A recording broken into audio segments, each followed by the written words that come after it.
യേശുവിൻ്റെ കുരിശുമരണവും ഉത്ഥാനവും നമ്മളെ കൃപായുഗത്തിലേക്കാണ് പ്രവേശിപ്പിച്ചിരിക്കുന്നത്. ഇനി നാം കൃപയുടെ വചസ്സുകളെയാണ് മുറുകെ പിടിക്കേണ്ടത്. പാപിയാണെന്ന് പറയും തോറും പാപസ്വഭാവം നമ്മളെ കാർന്നു തിന്നുകയാണ് ചെയ്യുന്നത്.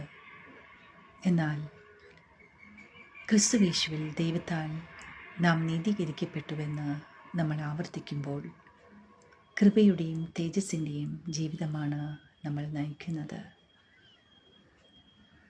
റോമൻസ് 8:30 പ്രകാരം പറയുന്നു, മുൻ നിയമിച്ചവരെ വിളിച്ചവരെ നീതീകരിച്ചവരെ തേജസ്കരിച്ചുമിരിക്കുന്നുവെന്ന്.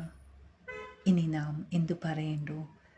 ദൈവം നമുക്ക് അനുകൂലമെങ്കിൽ പ്രതികൂലമാര്? അതേ പ്രിയരെ, ഇന്ന് മഹത്വത്തിൻ്റെ പ്രത്യാശയായ ക്രിസ്തു നമ്മളിലാണ്